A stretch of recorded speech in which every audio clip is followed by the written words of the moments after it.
आज जो दिख रहा है वह पहाड़ के एक हिस्से की नहीं बल्कि उत्तराखंड के कई हिस्सों की तस्वीर है। इसके लिए कई चीजें जिम्मेदार हैं। जानकारी की मानी तो उत्तराखंड में भूस्खलन की प्रक्रिया का मुख्य कारण पहाड़ों का टूटना और दूसरी ओर सरकार की उदासीनता है। विशेषज्ञों के अनुसार कुछ इन स्थितियों की वजह से ये घटनाएं हो रही हैं। पहली, इस पूरे मामले में जो सबसे बड़ा कारण नजर आ रहा है वो है पहाड़ का गिरना। दरअसल 4 धाम मार्ग का चौड़ीकरण हो या गांव-गांव की सड़कें जिस रफ्तार से बन रही हैं और इस बीच बड़ी-बड़ी मशीनों से पहाड़ों में ड्रिलिंग की जा रही है, पहाड़ कमजोर हो रहे हैं और यही वजह है कि लगातार हो रही बारिश से उत्तराखंड में जगह जगह भूस्खलन और पहाड़ गिरने की तस्वीरें देखने को मिल रही है। दूसरा कारण यह है कि सड़क निर्माण के दौरान जो मलबा जमा होता है उसे लापरवाही से सीधे नदी में फेंक दिया जाता है, जिसके बाद नदी अपना मार्ग बदल लेती है और भूमि का कटाव शुरू हो जाता है। इसके साथ ही नदी का जल स्तर भी बढ़ने लगता है। यही वजह है कि बारिश के दिनों में गांव अक्सर नदी में डूबते देखे जाते हैं, जबकि एनजीटी पहले ही आदेश दे चुका है कि सड़क निर्माण के दौरान एकत्र हुए पत्थरों और अन्य मलबे को डंपिंग ग्राउंड में डाला जाए। नदी में इस तरह से मलबा फेंकने पर पूरी तरह से प्रतिबंध है। इसके बावजूद प्रशासन की लापरवाही से लगातार नदियों में मलबा फेंका जा रहा है, जिस पर प्रशासनिक अधिकारियों ने कभी ध्यान नहीं दिया। जानकारों का यह भी कहना है कि पहले से ही स्लाइड जोन में शिफ्ट हो चुकी एनटीपीसी जैसे परियोजनाओं के लिए जब पहाड़ों के नीचे खनन किया जाता है तो इससे पहाड़ का ऊपरी हिस्सा कमजोर होने लगता है, जिसको लेकर समय समय पर सरकार को आगाह भी किया गया था। इसके बावजूद सरकार की लापरवाही ऐसी रही कि अब जोशीमठ जैसा बड़ा उदाहरण हम सबके सामने है। वनोन्मूलन पर्वतीय भूस्खलन का सबसे बड़ा कारण है। सड़कों और भवनों के निर्माण के लिए पेड़ों को लगातार काटा जा रहा है। पहले से ही पलायन की मार झेल रहा उत्तराखंड पूरी तरह वीरान हो गया है। बड़ी संख्या में जंगल और खेत पहले ही नष्ट हो चुके हैं। जिन जगहों पर बस्तियां हैं वहां विकास के नाम पर लगातार होटल, ढाबे या अन्य तरह के निर्माण किए जा रहे हैं, जिससे बड़े पैमाने पर पेड़ भी काटे जा रहे हैं। इसका नुकसान यह होता है कि मिट्टी की पकड़ कमजोर होती जाती है और जमीन धंसने लगता है। आइए अब यह देखते हैं कि जोशीमठ के ढहने से क्या नुकसान होगा।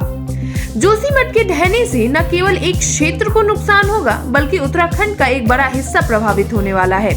जोशीमठ डूबा तो सबसे बड़ा नुकसान चीनी सीमा पर तैनात जवानों तक सामान पहुंचाने का होगा, क्योंकि सीमा का मुख्य मार्ग जोशीमठ से होकर गुजरता है। दूसरा नुकसान यह होगा कि सैकड़ों गांव भी मुख्य धारा से कट जाएंगे। इन लोगों तक पहुंचना भी मुश्किल होगा। तीसरा सबसे बड़ा नुकसान यह है कि बद्रीनाथ धाम को जाने वाला मुख्य मार्ग भी पूरी तरह से नष्ट हो जाएगा। चौथा बड़ा नुकसान ओली एक पर्यटन स्थल है, जिसे पर्यटन स्थल के रूप में विकसित होने में वर्षों लग गए, जो जोशीमठ के साथ साथ ढह जाएगा। ऐसा इसलिए क्योंकि ओली जोशीमठ के ठीक ऊपर है। इसके बाद हजारों लोगों की नौकरी चली जाएगी। यह भी माना जाता है कि यदि जोशीमठ डूबता है तो मलबा उसके चारों ओर बहने वाली नदियों के स्तर को ग्लेशियरों से घिरा क्षेत्र है और विशेषज्ञों के अनुसार जब यह जोशीमठ में गिरेगा तो बड़ा कंपन होगा और इस कंपन से ग्लेशियर के एक बड़े हिस्से की टूटने का भी खतरा बढ़ जाएगा। अगर यह टूटता है तो नदियों में पानी बढ़ेगा और जिसका सबसे बड़ा चिंता बाढ़ हो सकता है, जो जोशीमठ से हरिद्वार तक तबाही मचा देगा। यानी अब से बड़े नुकसान की आहट सुनाई दे रही है। अब ये तो केवल जोशीमठ से जुड़ी कुछ परेशानियां थी, लेकिन जोशीमठ के साथ उत्तराखंड के 8 शहरों की जमीन भी धंस रही है। हालांकि अभी इन शहरों में जोशीमठ के मुकाबले प्रभाव कम है। राज्य के 3 शहरों पर भूस्खलन अथवा भूकटाव का संकट मंडरा रहा है। कुमाऊं विश्वविद्यालय भूगोल विभाग के पूर्व विभाग अध्यक्ष प्रोफेसर पीसी तिवारी की रिसर्च में सामने आया है कि प्रदेश की 11% आबादी असुरक्षित क्षेत्र में रह रही है। इसमें 30% लोग गरीबी रेखा से नीचे जीवन यापन कर रही हैं। पिछले 20 साल में भूस्खलन के लिहाज से अति संवेदनशील क्षेत्रों में रहने वाले लोगों की संख्या 15% बढ़ी है। भूधसाव की घटनाएं मसूरी, नैनीताल, उत्तरकाशी के भटवारी, मुनिस्यारी, चंपावत के पूर्णागिरी में हो रहा है।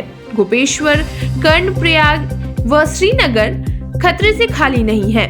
इन शहरों में भी खतरा मंडरा रहा है, लेकिन जोशीमठ जैसे हालात अभी नहीं हुए हैं। प्रोफेसर तिवारी ने कहा कि उत्तराखंड में संवेदनशील क्षेत्रों में रहने वाले लोगों की संख्याएं बढ़ रही हैं। हिमालय राज्यों के नगरों में जहां 26% लोग रह रहे हैं, जबकि उत्तराखंड का यह आंकड़ा 30% है।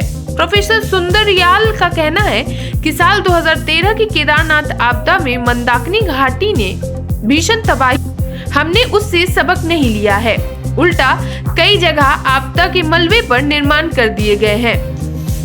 धन्यवाद। आज के इस वीडियो में इतना ही। वीडियो को लाइक करें, शेयर करें, साथ ही सब्सक्राइब भी करें।